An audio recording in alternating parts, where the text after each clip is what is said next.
તો હાલ રાજ્યમાં જે પરિસ્થિતિ સર્જાઈ છે, વાતાવરણમાં જે પલટો આવ્યો છે, તેના કારણે વાતાવરણમાં ઠંડક તો પ્રસરી છે, પરંતુ આ ઠંડક એ ખેડૂતોના આંતરડા બારી રહી છે। રાજકોટના જેતપુરના જે દ્રશ્યો સામે આવ્યા છે, માવઠાથી ભારે નુકસાન પહોંચ્યું। માર્કેટયાર્ડમાં જણસ વરસાદમાં પલળી ગઈ। માર્કેટયાર્ડમાં ડુંગળી અને મરચાના પાકને મોટા પાયે નુકસાન થયું છે। માર્કેટિંગ યાર્ડના સત્તાધીશોની અણઆવડતના કારણે આ પરિસ્થિતિ સર્જાઈ છે। ખેડૂતોનો પાક પાણીમાં પલળી ગયો છે। હવામાન વિભાગ દ્વારા આગાહી કરવામાં આવી હતી, તેમ છતાં સાવચેતીના ભાગરૂપે કોઈ જ પગલાં ન લેવાયા અને તેના કારણે આ પરિસ્થિતિનું નિર્માણ થયું છે। જેતપુરના માર્કેટિંગ યાર્ડના ગ્રાઉન્ડમાં ખુલ્લામાં જે જણસ ઉતારવામાં આવી હતી, તેના કારણે હાલ મોટાભાગની જણસ પલળી ગઈ છે। મોટાભાગની જણસ ને નુકસાન વેઠવાનો વારો આવ્યો છે। ખેડૂતો માટે આ કમોસમી વરસાદ કહેર બનીને આવ્યો છે। માર્કેટિંગ યાર્ડના દ્રશ્યો આપ જોઈ રહ્યા છો કે જ્યાં ડુંગળી અને મરચાના પાકને મોટા પાયે નુકસાન ભોગવવાનો વારો આવ્યો છે। ત્યારે હાલ આ જે નુકસાન રાજકોટમાં તમામ યાર્ડમાં થઈ રહ્યું છે, તેને લઈને વધુ વિગત સાથે આપણી સાથે સંવાદદાતા મુનાફ જોડાઈ ગયા છે। મુનાફ, હાલ જે આ કમોસમી વરસાદ ખેડૂતો માટે કહેર બનીને આવ્યો છે, કે કેટલું નુકસાન થયું છે અત્યાર સુધીમાં, કેવા પ્રકારના દ્રશ્યો પણ સામે આવ્યા?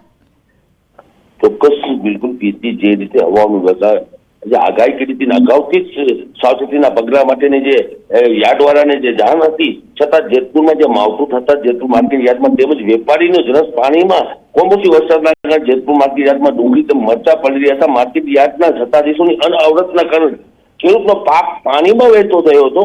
હવામાન વિભાગ દ્વારા અગાઉથી જ આગાહી અને સાવચેતીના પગલા લેવામાં આવે, છતાં કોઈ જાતની સત્તાધીશો કાર્યવાહી કરવામાં આવતી નથી। વેપારીનો માલ હોય કે ખેડૂતનો માલ હોય, નુકસાન તો થવાનું જ છે। તે અગાઉથી જ આપણને જે રીતે હવામાન વિભાગે જે આગાહી કરી હોય તેના સાવચેત પગલા કોઈ જાતના લેવામાં આવતા નથી। જે રીતે જેતપુર માર્કેટ યાર્ડની વાત કરીએ કે ગોંડલની વાત કરીએ, જે રીતે વરસાદ થયો કે ખુલ્લામાં જો માલ પડ્યો હોય તો માલ ખેડૂતોને એક પછી એક આફતનો સામનો કરવો પડે છે। જે રીતે ખેડૂત છે તે કમોસમી વરસાદથી લાચાર બની જતો હોય છે। જે રીતે પાક છે, ઉભો પાક જે ખેતરમાં પડ્યો હોય તેમાં નુકસાન થતું હોય છે, યાર્ડમાં જરસ જાય તો એમાં નુકસાન થતું હોય છે, ખેડૂતને એક પર એક નુકસાન થતું હોય છે। જે રીતે કમોસમી વરસાદના કારણે આ નુકસાનનો સામનો ખેડૂતને ભોગવવો પડે છે। બિલકુલ મુનાફ, અંદાજે કેટલું નુકસાન થયું હશે, કેટલા નુકસાનની શક્યતા વ્યક્ત થઈ રહી છે? એ રીતે જે હવામાન વિભાગે જે આગાહી કરી તેને લઈને જે શેડ હોય છે, શેડમાં જે માલ રાખવામાં નથી આવતો, ખેડૂતનો હોય કે વેપારીનો હોય, લાખો રૂપિયાનો માલ છે, તે કાલે જે નુકસાન થયું તો તે લાખો રૂપિયાનો ગણી શકાય। જે ખેડૂતનો માલ હોય કે વેપારીનો માલ હોય, પણ સત્તાધીશો કોઈ જાતની અનઆવડતને લઈને કોઈ જાતની કાર્યવાહી કરવામાં આવતી નથી। અગાઉથી સાવચેતના પગલાં લેવામાં કેમ નથી આવતા, એક મોટો સવાલ છે। જીપીસી બિલકુલ, આભાર માહિતી આપવા બદલ। તો હાલ જે રીતે સંવાદદાતાએ જણાવ્યું કે સત્તાધીશોના અણઆવડતના કારણે અહીં ખેડૂતો અને વેપારીઓને નુકસાન વેઠવાનો વારો આવશે, કારણ કે મોટાભાગની જણસ પલળી ગઈ છે। તો ગોંડલ શહેરમાં પવન સાથે ધોધમાર વરસાદ વરસ્યો અને ગોંડલમાં 1 ઇંચ વરસાદ ખાબક્યો। ગોંડલ માર્કેટિંગ યાર્ડમાં અનેક જગ્યાએ વૃક્ષો ધરાશાયી થયા હોવાના દ્રશ્યો સામે આવ્યા, જો કે કોઈ જાનહાની સર્જાઈ નથી। આ દ્રશ્યો છે ગોંડલથી માર્કેટ યાર્ડમાં, કે જ્યાં ગત રાત્રિ અને સવારથી વહેલી સવારથી વરસાદ પડવાની જે શરૂઆત થઈ છે, અનેક જગ્યાઓ પર વૃક્ષો ધરાશાયી થયા છે, કારણ કે આ વરસાદ જે કમોસમી વરસાદ આવ્યો, ભારે પવન સાથે આ કમોસમી વરસાદ નોંધાઈ રહ્યો છે અને તેના કારણે આ પ્રકાર દ્રશ્યો સામે આવી રહ્યા છે। ગોંડલ માર્કેટિંગ યાર્ડમાં અનેક જગ્યાએ વૃક્ષો ધરાશાયી થયા છે। તો આ ચોંકાવનારા દ્રશ્યો ગોંડલ માર્કેટિંગ યાર્ડથી છે। નોંધ્ય છે કે ગત રોજ બપોરથી જ ગોંડલ શહેરમાં પવન સાથે ધોધમાર વરસાદની શરૂઆત થઈ હતી। ગોંડલમાં 1 ઇંચ જેટલો વરસાદ ખાબકી ચૂક્યો છે, જેના કારણે આ પ્રકારની પરિસ્થિતિનું નિર્માણ થઈ રહ્યું છે।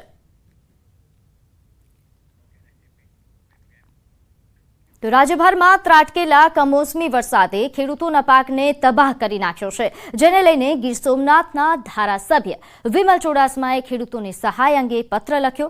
તેઓએ જણાવ્યું કે કેરી, તલ, અડદ સહિતના પાકને નુકસાન પહોંચ્યું અને આ ઉપરાંત 5000 બોટોને પણ નુકસાન થયું છે। આ અંગે કૃષિમંત્રી રાઘવજી પટેલને રજૂઆત કરીને સર્વે કરવાની માંગ કરી હતી।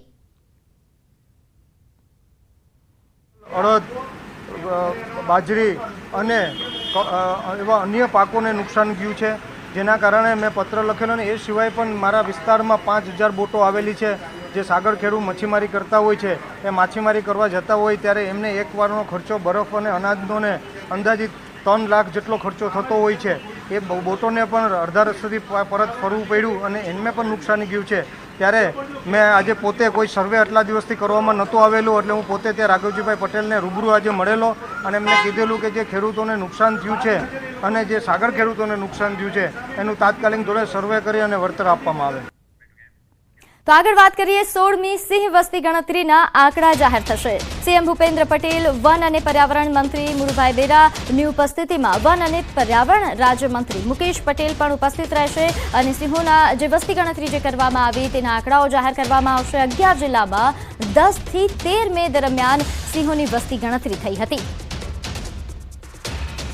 તો મુખ્યમંત્રી અને વન પર્યાવરણ મંત્રી તેમજ વન પર્યાવરણ રાજ્યમંત્રી પણ ઉપસ્થિત રહેશે અને સિંહોના આંકડાઓ જે છે તે જાહેર કરવામાં આવશે. મુખ્યમંત્રી ભૂપેન્દ્ર પટેલ દ્વારા આ જે વસ્તી ગણતરી કરવામાં આવી ત્યારે સિંહોની વસ્તી ગણતરી જે 10 વર્ષ બાદ સિંહોની વસ્તી ગણતરી થઈ તેના આંકડાઓ જાહેર થવાના છે. 11 જિલ્લામાં 10 થી 13 મે સુધી 3 દિવસમાં વસ્તી ગણતરી કરવામાં આવી હતી, જેમાં મોટાભાગની વન વિભાગની ટીમ કાર્યરત રહી હતી.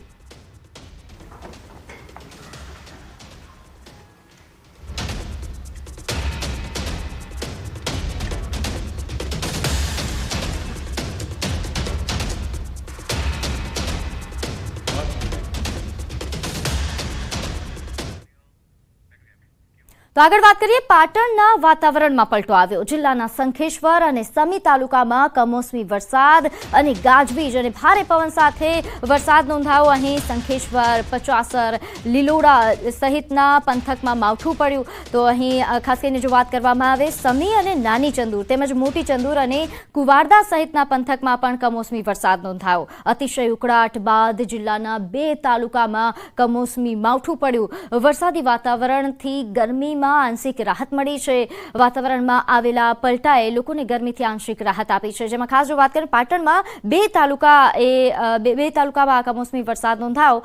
અહીં સમી અને શંખેશ્વર કે જ્યાં આ પ્રકારની પરિસ્થિતિ નોંધાઈ રહી છે. તો મહેસાણાના કેટલાક વિસ્તારમાં પણ વાતાવરણમાં પલટો દેખાયો છે. કેટલાક વિસ્તારમાં ફૂંકાઈ રહ્યો છે ભારે પવન. જેમાં ખાસ જો વાત કરીએ તો બહુચરાજી વિસ્તારમાં વરસાદી માહોલ છવાયો છે.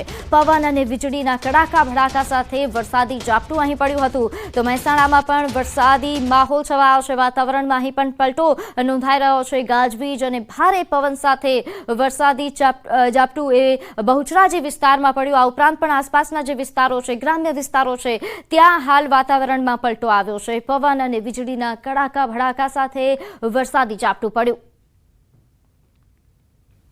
નમસ્કાર. આપણે સૌ જાણીએ છીએ એમ ઓપરેશન સિંદૂરની જ્વલંત સફળતા માટે યશસ્વી વડાપ્રધાન શ્રી નરેન્દ્રભાઈ મોદી સાહેબ અને ભારતીય સેનાના દરેક જવાનોને ખૂબ ખૂબ અભિનંદન પાઠવું છું. એશિયાભરમાં ભારતની શાન એવા સિંહ એટલે કે શેરની વસ્તી અંદાજના આંકડાનો આજે જાહેર કરવાનો પ્રસંગ છે. આદરણીય મોદી સાહેબે એશિયાટિક લાયન પ્રત્યે આગવો લગાવ તેમણે આત્મનિર્ભર ભારત માટેની ઇન્ડિજિનિયસ મેન્યુફેક્ચરિંગ ઇકોસિસ્ટમ વિકસાવતા મેક ઇન ઇન્ડિયાનો લોગો પણ આ એશિયાટિક લાયનનો જ રાખ્યો છે. Make in India make for the world માટે આ અભિયાન એક લાયન સ્ટેપ બન્યું છે. સિંહ સંવર્ધનના અનેક સફળ પ્રયાસો વડાપ્રધાનશ્રીના દિશા દર્શનમાં થયા છે. ગીરના સિંહો એશિયાની અલભ્ય વન્ય પ્રાણી સૃષ્ટિ અને જૈવિક સંસ્કૃતિ છે. ભૌગોલિક પરિસ્થિતિ અને આબોહવાની દ્રષ્ટિએ જ નહીં પરંતુ વન્ય પ્રાણી સંરક્ષણના રાજ્ય સરકારના કાળજીભર્યા સાતત્યપૂર્ણ અભિગમને કારણે જ ગીરના સિંહોનું સંખ્યાબળ ઉત્તરોત્તર વધતું રહ્યું છે. એ તાજેતરની સિંહ વસ્તી ગણતરીથી પ્રતિફલિત થાય છે. પાછલા વર્ષના આંકડાઓ જોઈએ તો 1995માં કરવામાં આવેલી સિંહની વસ્તી ગણતરીમાં 304 જેટલા સિંહ, વર્ષ 2001માં 327, 5માં 359, 10માં 411, 15માં 523, 20માં 674 અને આજે જે આપણે સંખ્યા જાહેર કરી છે એ અંદાજિત 691 એટલે 891 એટલે ખૂબ સારી રીતે જે પ્રમાણે સિંહો વધ્યા છે, સિંહોની સંખ્યા વધતી જાય છે, એ પ્રમાણે ખૂબ સારી રીતે આપણી ટીમ આની માવજત કરી રહી છે. ગુજરાતમાં સિંહની વસ્તી ગણતરી તો દાયકાઓથી થતી આવી છે. ઇતિહાસમાં એવું પણ જાણવા મળે છે કે પહેલા સિંહના પગલાની છાપ પરથી તેમની ગણતરી થતી. ગુજરાતની અલગ રાજ્ય તરીકેની સ્થાપના પછી વન્ય વિભાગે પહેલીવાર 1963માં સિંહની વસ્તી ગણતરી હાથ ધરી હતી. એમાં સિંહના પગલાની છાપ અને કલર માર્કિંગનો ઉપયોગ કરવામાં આવ્યો. શ્રી નરેન્દ્રભાઈ મોદી તત્કાલીન મુખ્યમંત્રી તરીકેના કાર્યકાળમાં આ પરંપરાગત પદ્ધતિ બદલીને total count by direct sighting at block સિસ્ટમથી સિંહની ગણતરી શરૂ કરાવી હતી. 2005માં આ પદ્ધતિથી સિંહ ગણના થઈ હતી. 2010માં પહેલીવાર સૌથી વધુ આધુનિક ટેકનોલોજીનો વિનિયોગ, સ્થાનિક લોકોનો અનુભવ, જ્ઞાનનો સહયોગ અને માલધારીઓના અભૂતપૂર્વ ભાવનાત્મક સક્રિય ભાગીદારીથી સિંહોની ગણના કરવામાં આવી. શ્રી નરેન્દ્રભાઈ ટેકનોલોજીના મહત્તમ ઉપયોગથી જે પ્રેરણા આપી છે તે મુજબ પરિવર્તન આપણે સિંહના આવી વસ્તી ગણતરીમાં લાવ્યા છે. આ વખતે રાજ્યમાં 11 જિલ્લામાં 58 તાલુકામાં 35,000 ચોરસ કિલોમીટરના વિસ્તારમાં સિંહ વસ્તી અંદાજની કામગીરી કરવામાં આવી છે. ડેટા રેકોર્ડિંગ માટે ટાઈમિંગ, જીપીએસ લોકેશન, ચિહ્નો, ફોટા, મુવમેન્ટની દિશા સહિતનું નિરીક્ષણ કરવામાં આવ્યું. જીઆઈએસ અને સ્ટેટિકલ સોફ્ટવેરની મદદથી ડેટાનું એકત્રીકરણ, સંકલન, નિષ્કરણ, આલેખન કરવામાં આવ્યું. વડાપ્રધાનશ્રીએ 74માં સ્વાતંત્ર્ય દિવસે લાલ કિલ્લાની પ્રાચીર પરથી સિંહના લાંબા ગાળાના સંરક્ષણ માટે કામ કરવાના સંકલ્પ અને પ્રતિબદ્ધતા સાથે પ્રોજેક્ટ લાઇનની જાહેરાત કરી હતી. આ પ્રોજેક્ટમાં સિંહના હેબિટેટ અને વસ્તી પ્રબંધન, વન્ય પ્રાણી આરોગ્ય, માનવ અને પ્રાણી ઘર્ષણ, સ્થાનિક લોકોનો સહકાર, પ્રવાસન વિકાસ, વૈજ્ઞાનિક સંશોધન અને તાલીમ, ઇકો ડેવલપમેન્ટ તેમજ જૈવ વિવિધતાના સંરક્ષણ જેવી બાબતોને આવરી લેવામાં આવી. તાજેતરમાં તેમના હસ્તે લાયન 2047 વિઝન ફોર ધ અમૃતકાળ શીર્ષક સાથે પ્રોજેક્ટ લાયન દસ્તાવેજ જાહેર કરવામાં આવ્યો છે.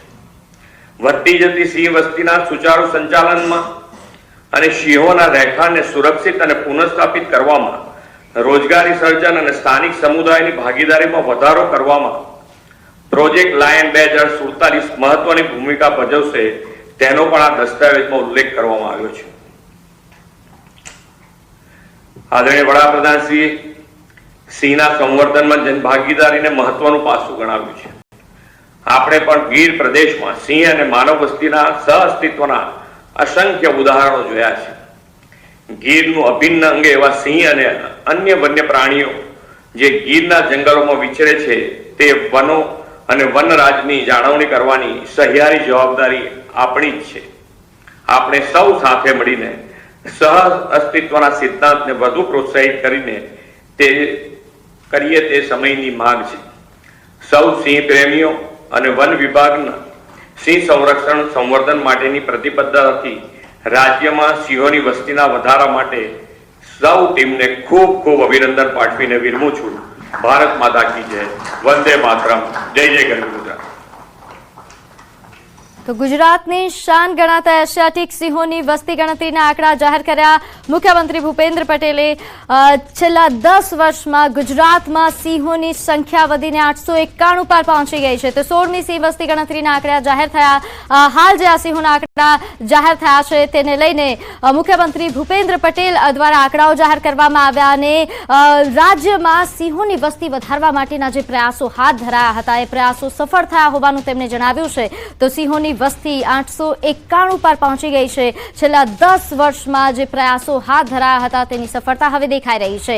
જેમાં ખાસ જો વાત કરવામાં આવે આધુનિક ટેકનોલોજીથી આ વખતે સિંહોની વસ્તી ગણતરી કરવામાં આવી હતી.